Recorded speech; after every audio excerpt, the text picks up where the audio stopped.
самого утра и до позднего вечера Мухаммед будет работать вместе со своей змеей Аишей. Он играет, а она танцует.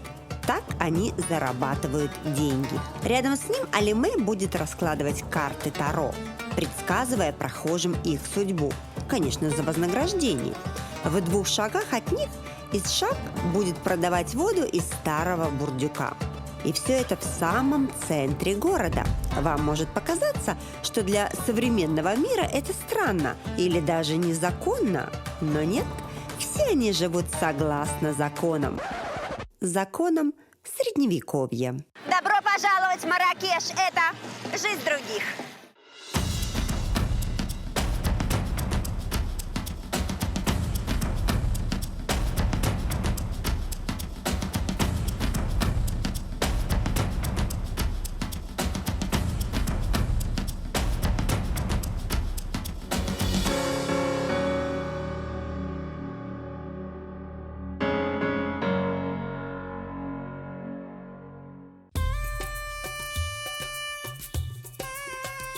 Когда я собиралась в Марокко, мне мои друзья рассказывали о том, как живут тут люди.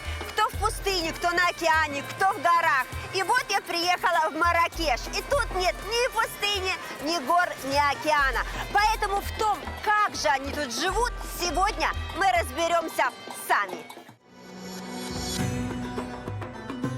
Марракеш – это крупный город и известный туристический центр в Марокко.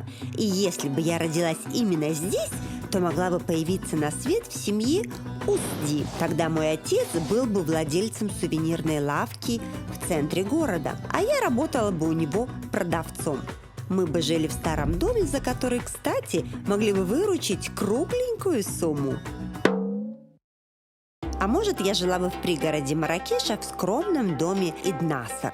Тогда я была бы женой бедного экскурсовода и матерью 3 сыновей, 2 из которых бросили бы школу для того, чтобы зарабатывать $10 в неделю. А могла бы стать деловой леди, как Сарая, закончила бы университет, выучила несколько языков и заняла высокую должность в 5-звездочном отеле.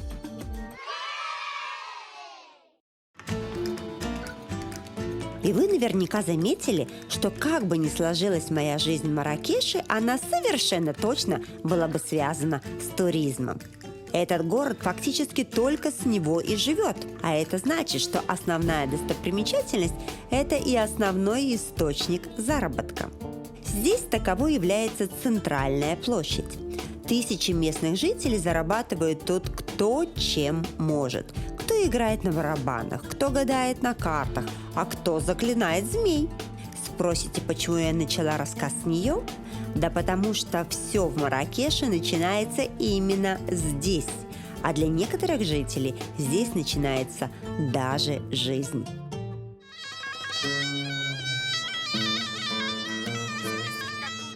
Я родился прямо здесь, на площади. Моя мама работала здесь всю жизнь с утра до ночи, поэтому так получилось, что схватки у нее начались в разгар рабочего дня, и я появился на свет в самом центре Марракеша. Это было 45 лет назад. Тебе 45 лет? Да, я 73-го года рождения, и, можно сказать, все эти годы я провел здесь. Работаю на площади с того момента, как отец научил меня обращаться со змеями. То есть столько, сколько себя помню. Скажи, пожалуйста, а она может укусить тебя? Да, конечно, может, но тебя не укусит. Хорошо, это хорошо. А у тебя есть какое-то противоядие, если вдруг она тебя укусит? Его вообще не существует. Кого-нибудь кусала она? Да, меня и кусала. Укусила? И что ты делал? Делали операцию. Какой кошмар. А скажи мне, а где вы берете их? Идем в пустыню и там вылавливаем в Сахаре. Она раздувает свой капюшон. Я сейчас умру. Боже мой, ты видишь, все нормально? Посмотри, Да, нормально, пожалуйста, нормально. умоляю. Вот ты мне скажи, а как вы ее дрессируете вообще? Вот этим инструментом дрессируем.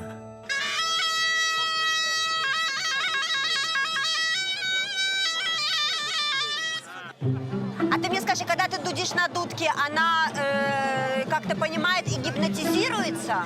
Да она глухая. Секрет в том, чтобы повторять движения головы змеи. Слушай, а я не могу, если она не слышит, зачем ты ее дудишь? Так я не для нее, я для туристов. Возможно, вам это покажется забавным, но не смейтесь. Ведь ради того, чтобы развлечь туристов, Мухаммед и его коллеги идут на серьезные жертвы. Только за прошлый год здесь на площади от змеиных укусов погибло 3 заклинателя. У вас очень опасная работа. Вам какие-то, может быть, выплаты, льготы от государства идут? Нет, у нас ничего нет, мы сами по себе. Так вы бы, может быть, как-то обезвреживали ее или как-то, ну, потому что это же очень опасная работа. Но она хоть высокооплачиваемая у вас? Нет, вообще нет. Просто я больше ничего не умею, вот этим и занимаюсь. Работа здесь тяжелая, с раннего утра и до заката без выходных. А деньги разные, в среднем 120-150 дирхам в день. Ты мне скажи, ты так будешь работать всю свою жизнь? Я да, моя змея да. Но ни один из 5 моих детей уже здесь работать не будет. Все пошли другим путем. Хотя, с другой стороны, они ведь здесь и не родились. Само собой, рождение посреди площади – это редкий случай. В основном женщины Марракеша отправляются рожать в нормальные частные клиники. Если женщина рожает у нас в клинике, она получает 3-разовое питание, одноместную палату и, само собой, качественное обслуживание. Чаще всего к нам обращаются по страховке, но если без нее, то обычные роды без осложнений обойдутся примерно в 40 тысяч дирхам. Если нужна кесарева, то в 2 раза дороже. Такая цена вполне доступна для человека, который работает, скажем, тем же врачом. Однако доктор здесь считается престижной профессией. Его зарплата в среднем 2-2,5 тысячи долларов в месяц. Минимальная же зарплата в Марокко лишь немного превышает 200 долларов в месяц. Проще говоря, обычный народ идет лечиться в государственные больницы. И несмотря на то, что они абсолютно бесплатные, качество обслуживания там оставляет желать лучшего. У нас в пригороде Марракеша врачей не хватает. Я ходил в одну больницу, но меня не смогли посмотреть и отправили в другую. В другой сказали, что у них закончились медицинские инструменты, и тоже не приняли. В итоге пришлось ехать в поликлинику в сам Марракеш, и только там меня, наконец-то, осмотрели.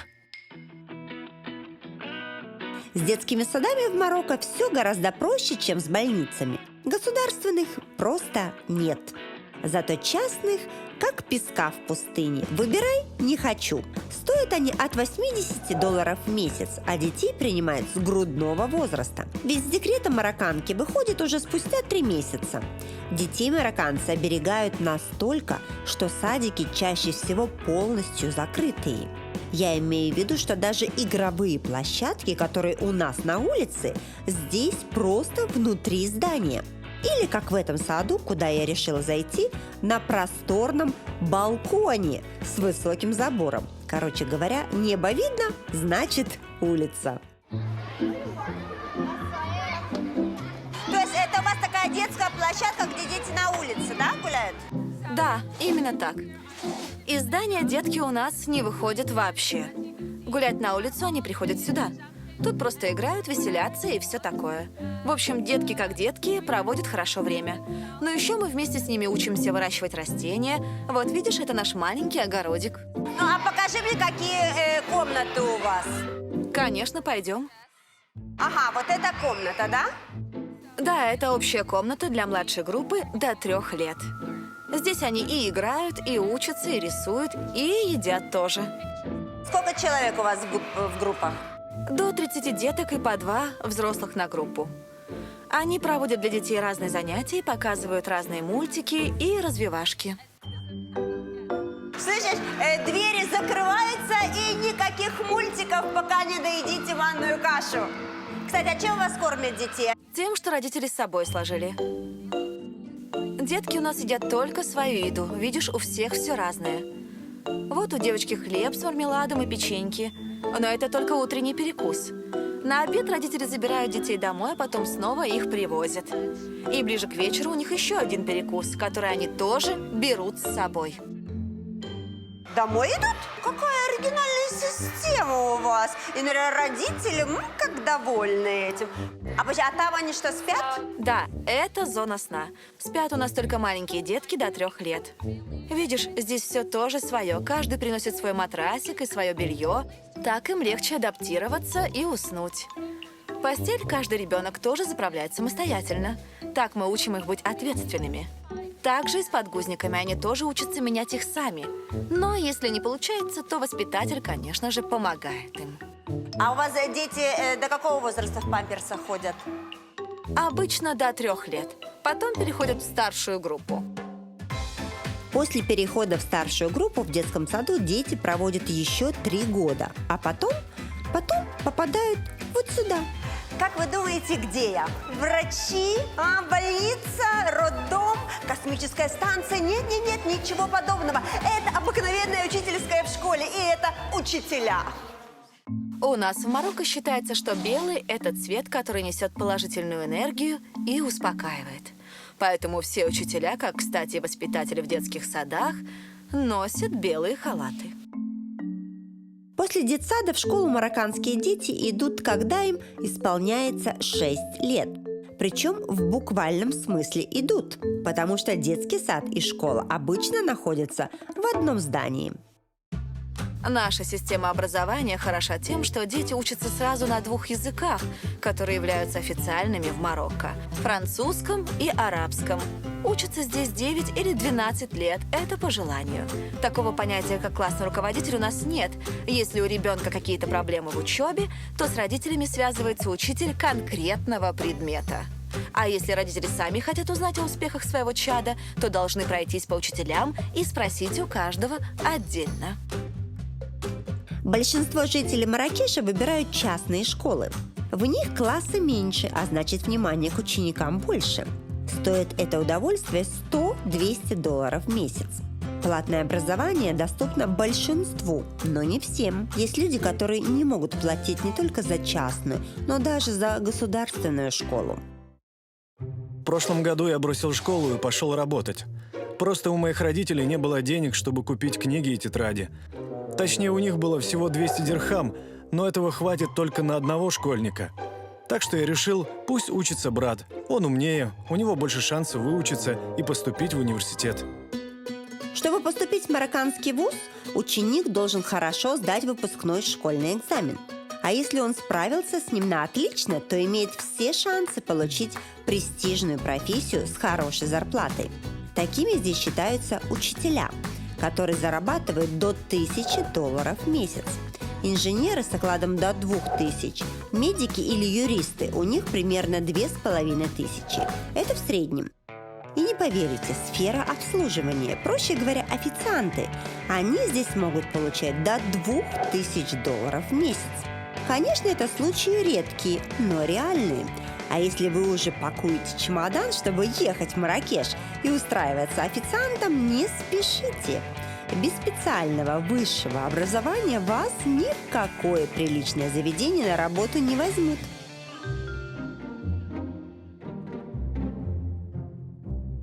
В Марракеше вообще очень много ресторанов, баров, заведений. Сложно устроиться в такое заведение? В такое, как это, сложно. Рестораны высокого уровня выставляют и требования высокие. Но конкуренция довольно большая даже в простенькое кафе. Желательно иметь образование. Так, хорошо, а так на официанта надо тоже учиться? Конечно, у меня 2 высших образования. Иначе меня бы сюда не взяли. Официант должен знать этикет, разбираться в кухне и в целом понимать, как работает ресторанный бизнес.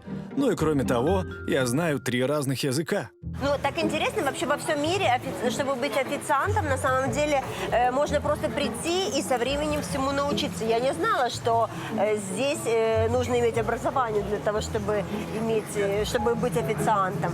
Очень прикольно. А какой у тебя рабочий график? Боюсь, мне нельзя об этом говорить по условиям контракта. А у тебя сколько выходных в неделю? Это обсуждать я тоже не имею права.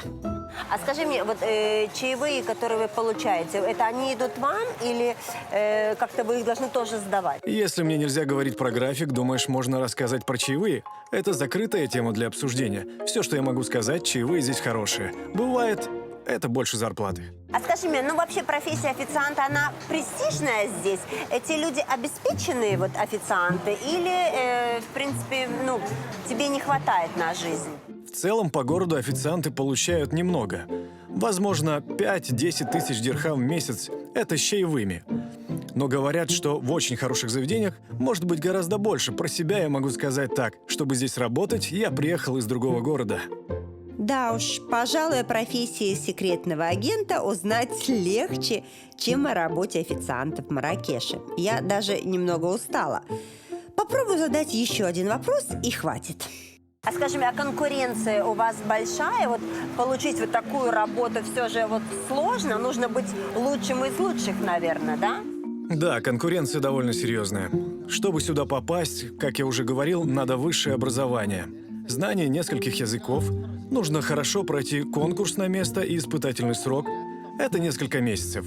Извини, более детально рассказывать мне запрещено по контракту. Но если у тебя чего-то не хватает, то иди работать в 18 век. Я имею в виду центральную площадь. В XVIII веке Мухаммед назвал площадь, конечно же, условно. Но и доля правды в его словах тоже есть. Ведь на площади нет никаких контрактов, нет никаких собеседований и испытательных сроков. Там народ просто приходит и зарабатывает, чем умеет. Конечно, со стороны это выглядит как средневековая вакханалия. Заклинатели змей, гадалки, музыканты. А вот эти, похожие на индейцев персонажи, на самом деле носят воду. Центральная площадь в старом городе – это уникальное место не только в историческом смысле, но и в юридическом. Дело в том, что внутри площади не действуют никакие законы современного мира. Кроме криминальных, конечно. Или действуют законы Средневековья, если хотите. То есть люди, которые там работают, не облагаются никакими налогами и не ограничены никакими рамками. Внутри площади они имеют право делать все, что хотят, и зарабатывать, как хотят. И им никто слова не скажет. Это место стоит воспринимать как гигантский театр под открытым небом или средневековый парк аттракционов. Все это кричит, гудит, играет, поет, танцует и, конечно же, просит денег. Туристу достаточно только бросить взгляд на то, как прыгнула обезьянка, и все. Хозяин обезьянки уже мчит просить вознаграждения. Иногда эта наглость откровенно нервирует, но иначе они просто зарабатывать не умеют. Да и люди здесь куда проще, чем в фешенебельных ресторанах. Поэтому уж лучше поговорить с кем-то отсюда. Например, с тем, кто много говорит, да еще и деньги за это получает. В Марракеше есть такая древняя профессия, как рассказчик историй. Испокон веков рассказчики каждый вечер выходили сюда на площадь и рассказывали людям истории о джиннах, сказки, анекдоты, просто жизненные драмы или разыгрывают сценки. Я с детства любил смотреть и слушать рассказчиков, и прихожу до сих пор. А ты тут каждый день работаешь? Да, точнее, каждую ночь. А у тебя есть какое-то образование? Из образования только школа. И что ты рассказываешь? У тебя какие-то есть заготовленные этюды, да? Или ты каждый раз импровизируешь? Истории всегда разные. И анекдоты, и сказки, и просто то, что со мной сегодня произошло. Вот, например, с тобой поговорю, а завтра об этом буду рассказывать.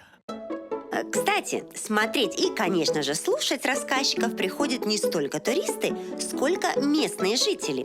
И если история понравилась, то зритель бросает выступающим какую-то мелочь. Кто сколько может. А ты не хотела работать где-то в театре, на телевидении, а где-то официально? На площади работал мой отец и мой дед, и даже прадед. Я отлично знаю, как тут все устроено. А как там на телевидении, понятия не имею.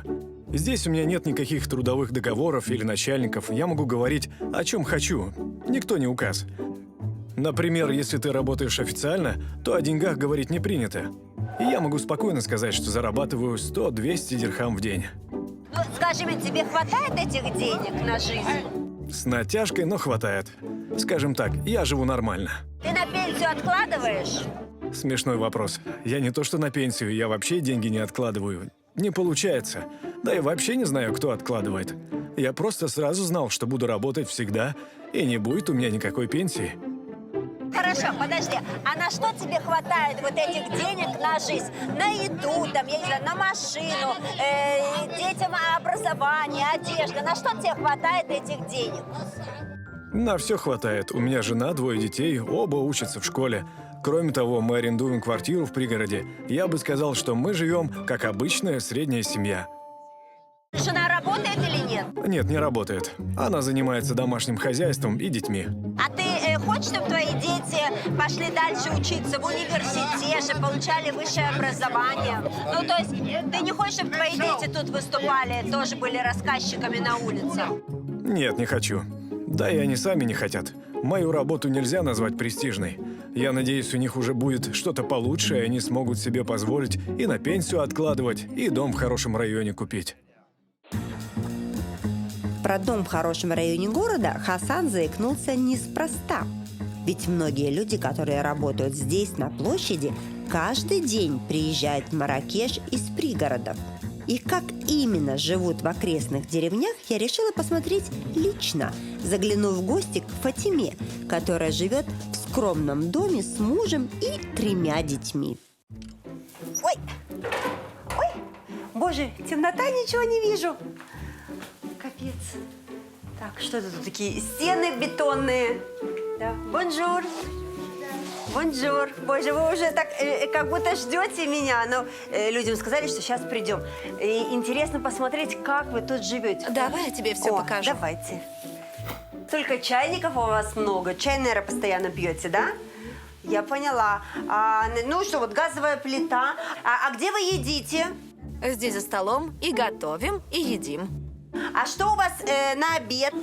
Вот здесь будем готовить кускус. Вот как интересно. Такой, смотри. Ой, кастрюля для кускуса, так сказать. И я кускуснулась чуть-чуть. Ну ничего. Да, спасибо большое. Угу. Так, подожди, а чем вы моете посуду? Вот мне интересно. У вас есть чистящее средство? Да, вот хлоркой мою. Вот кран, он нам одновременно служит и душем.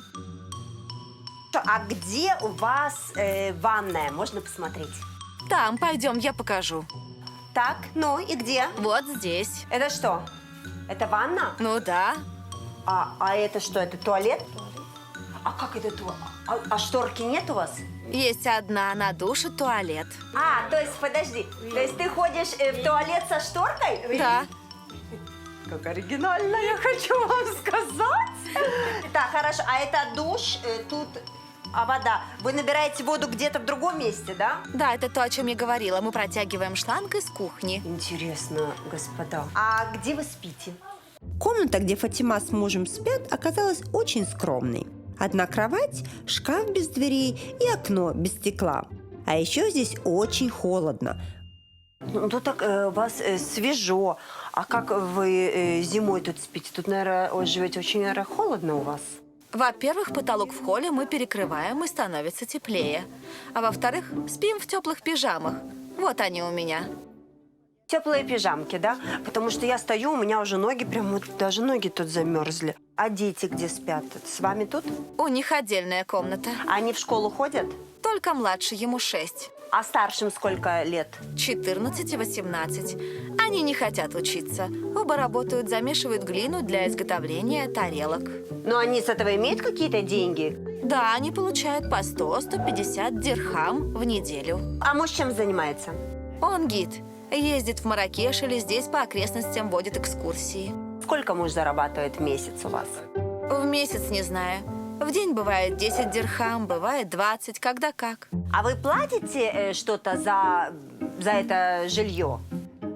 Платим за воду 200 дирхам в месяц и за электричество 100-150. А где вы вещи покупаете? Вот я смотрю, тут вот джинсы, кофты. Здесь рядом на рынке. Сколько стоят джинсы на рынке там? Дорого. Где-то 200 дирхам. Так это как за месяц заплатить за электричество? Ничего себе! Да, недешево. Но мы редко что-то новое покупаем. А скажите, вот вы вот в своей деревне, вот так, как вы живете, это вот типичная жизнь? Вот ваши соседи тоже так живут? В основном в деревне все живут, как мы. Но есть люди и побогаче, те, кто дома туристов принимает. Здесь многое именно от туристов зависит, в том числе и заработок моего мужа. Так как муж Фатимы, гиды или экскурсоводы зарабатывают нечасто.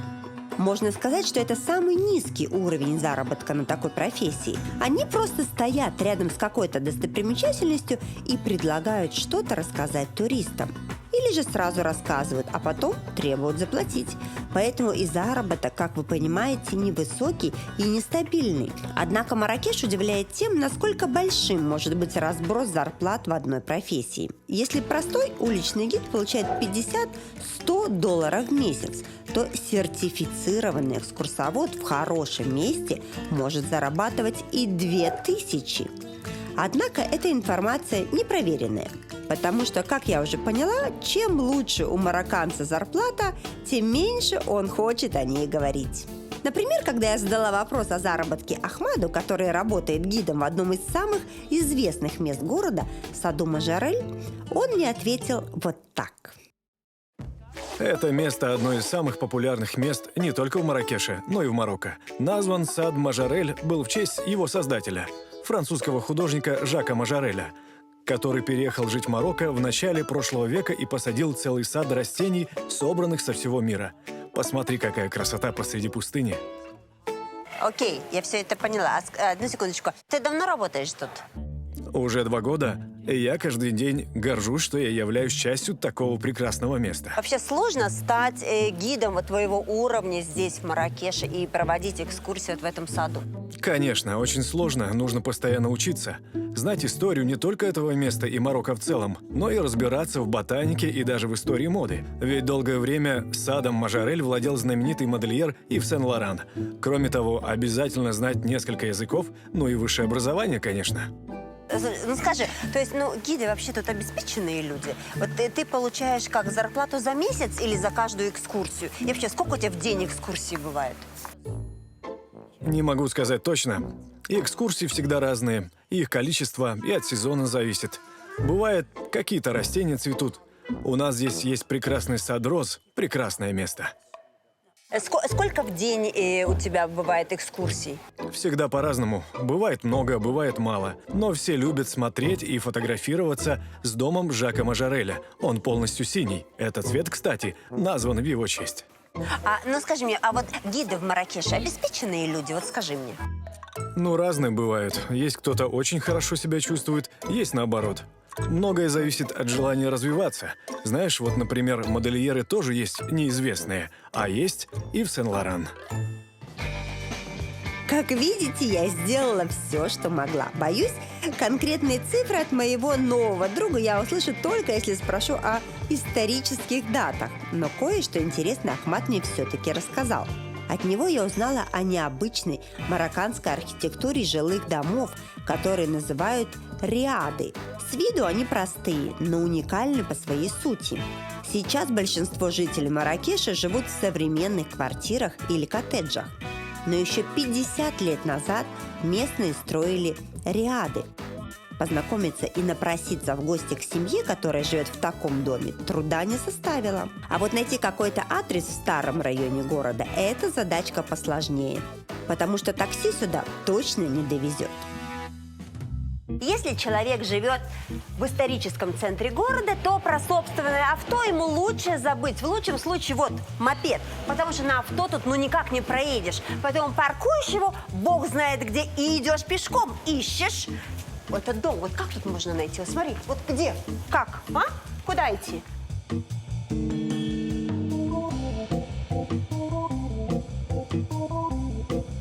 О! Наконец-то пришла куда надо. Фух, честно говоря. Спортзал, до свидания.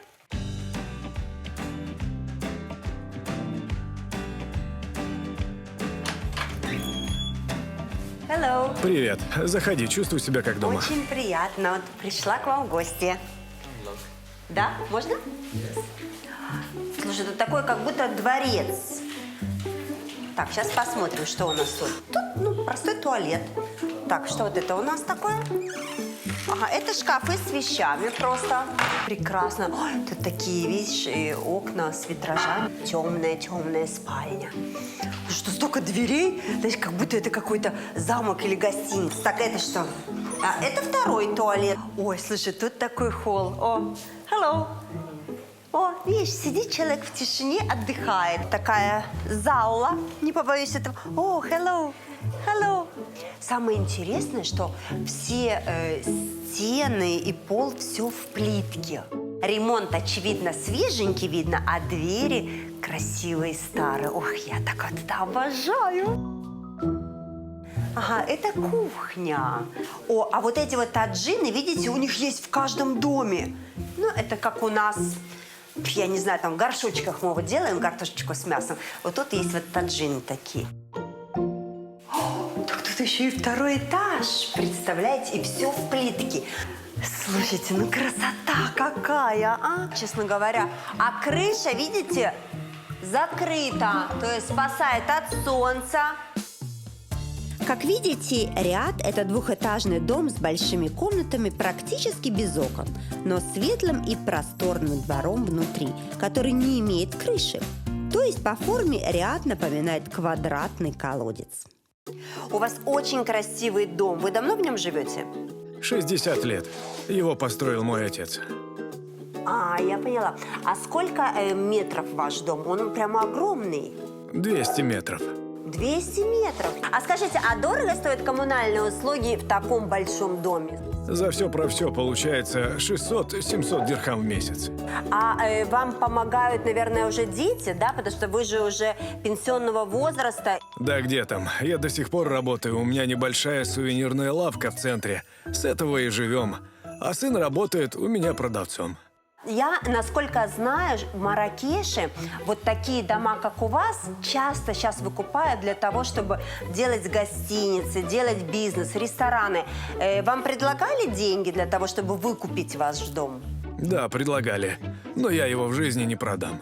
А сколько вам предлагали денег для того, чтобы купить его? Очень много. И 400 тысяч долларов, и 500 предлагали. Но нет, это дом моей семьи. То есть, ну, а вот вы планируете всю жизнь жить в этом доме? Вообще да, я люблю этот дом. Но если хорошую цену предложат, то продам. А, то есть вы слышали, да? То есть, когда ему предложат, он подумает. Сейчас большинство горожан уже не живут в Риадах. Они выбирают апартаменты в многоэтажных зданиях или современные дома. В принципе, там вполне комфортно, а стоит дешевле. Так почему бы и нет? А это правда, что символом любви здесь, в Марокко, является печень? И когда парень признается в любви девушке, он говорит: не ты мое сердце, а ты моя печень. Ой, вот тут печень. Да, отчасти это правда. Но для меня это неудобный вопрос.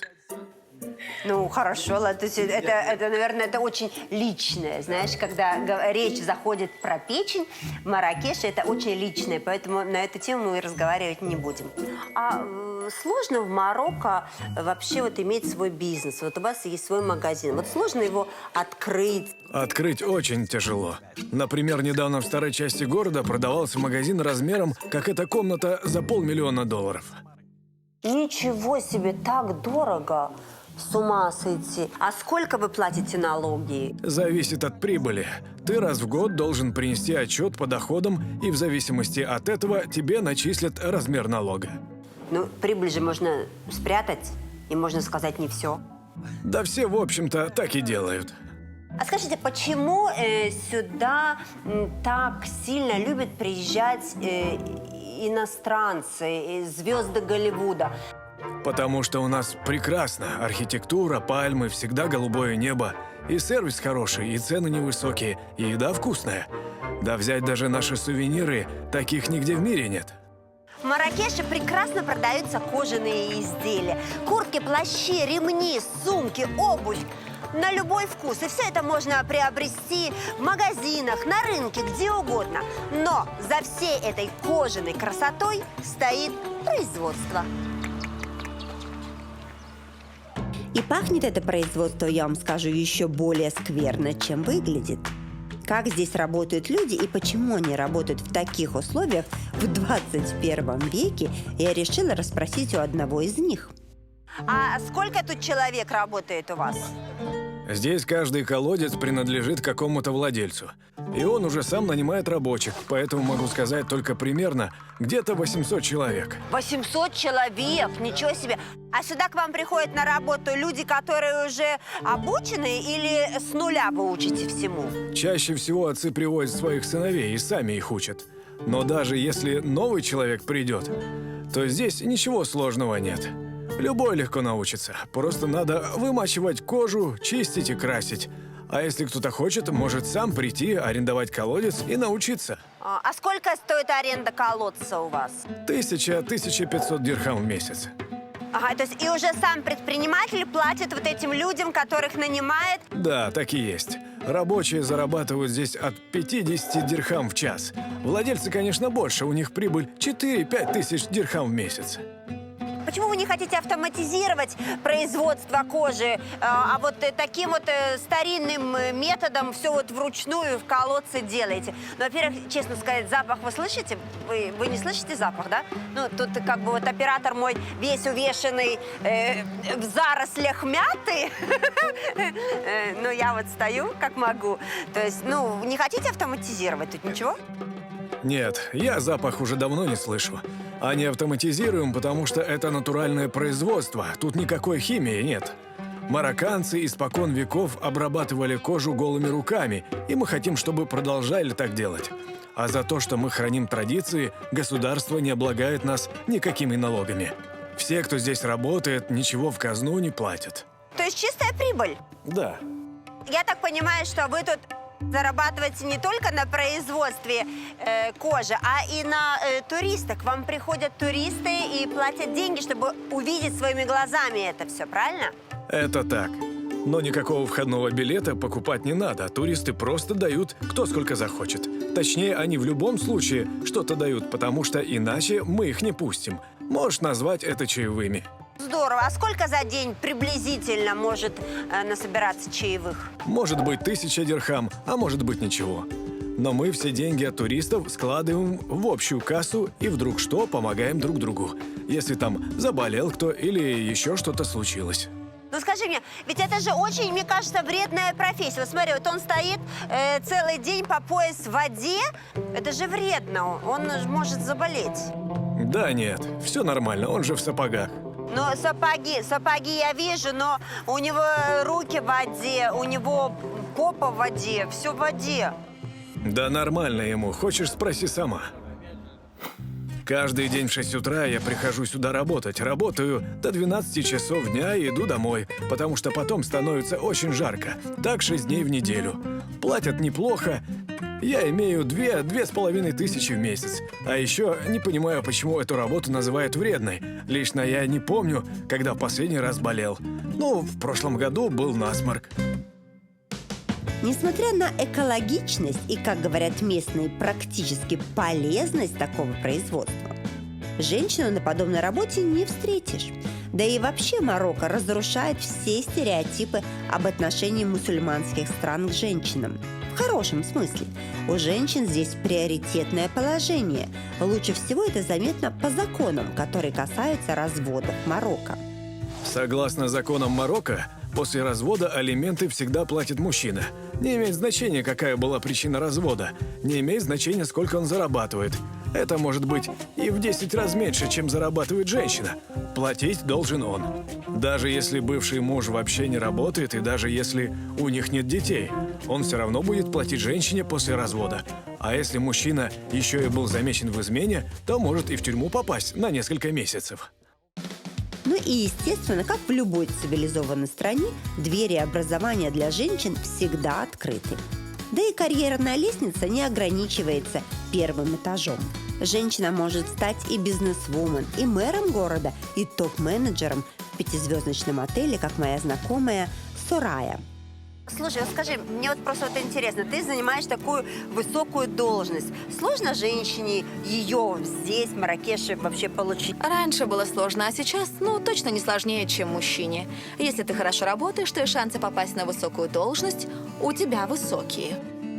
А скажи мне, пожалуйста, а одеваться как вот тут может женщина? Ты, в принципе, так вот красиво, у тебя красивое платье такое, даже, можно сказать, откровенное. Мне казалось, что тут женщины так одеваются. Мне сказали, одевайся так, чтобы у тебя было полностью все закрыто. А ты, я смотрю, такая красивая. Значит, тут женщины могут одеваться по-европейски и раскованно, да? По-моему, ты сама уже ответила на свой вопрос. Посмотри на меня и все поймешь. Главное — выглядеть элегантно, а запретов никаких нет. Скажи мне, а ты часто ходишь в салоны красоты? Я же работаю в 5-звездочном отеле, одном из лучших в городе. Можно сказать, у меня все это есть на работе. И спа, и салон, и массаж. Но это вообще дорогое удовольствие посещать салон? Вот сколько стоит одно посещение спа-салона? У нас в отеле час спа и массажа обойдется в 1000 дирхам. Но это, конечно, гораздо дороже, чем обычный салон в городе. А скажи мне, женщина, которая вот в Марракеше успешная, которая занимает хорошую должность, ей легко найти мужчину или наоборот сложно? Это непростой вопрос. С одной стороны, сильной женщине, конечно, сложно найти мужчину. Но с другой, марокканская женщина, она в первую очередь семейная. То есть, какую бы должность она ни занимала, сколько бы денег ни зарабатывала, ради семьи и любви она пойдет на компромисс. Это правда, что в Марракеше символ любви является печень? Да, вижу, для тебя это звучит забавно, но правда. Однако это скорее символ любви матери к сыну, понимаешь? То есть, если парень признается девушке в любви, то тут символ сердца. А мама может сказать: «Я так тебя люблю, ты частичка моей печени». Относиться с любовью и заботой к старшему поколению вообще очень важная черта марокканцев.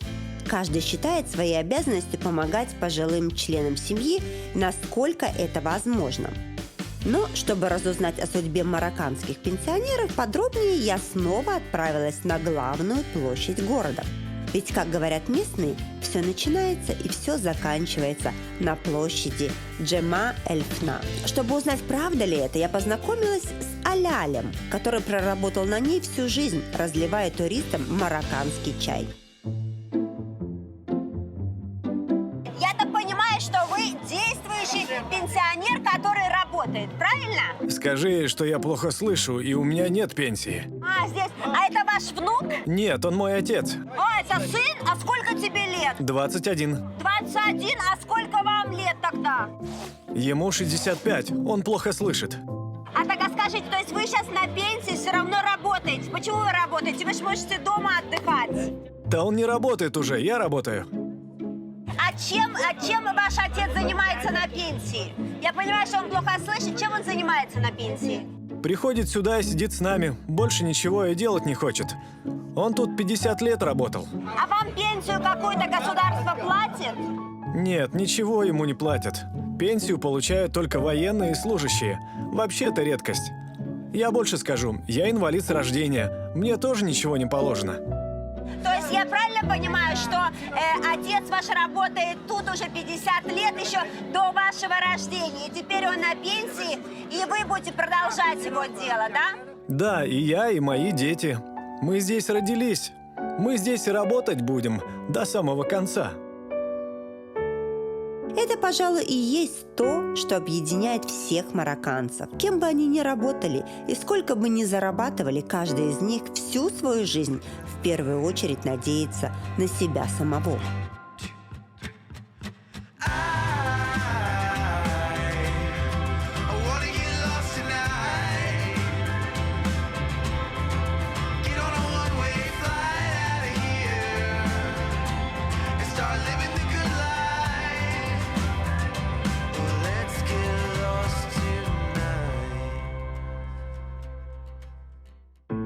Жизнь в Марракеше я могу описать одним словом – контраст. Ведь его жители одновременно живут в бедности и в достатке, в саду и в пустыне, в прошлом и настоящем. Но какими разными они бы ни были, если ты хоть раз в жизни встретил марокканца, знай, что он навсегда оставит свой след в твоей печени. Потому что настоящий марокканец, он… С солнцем в глазах. Рад любому знакомству. Тяжело работает. Любит своего короля. Никогда не уедет из своего города. Жизнь Марокко – это как арабский узор, запутанный и очень красивый. И как долго бы ты им не любовался, никогда до конца его не поймешь. Потому что это жизнь других.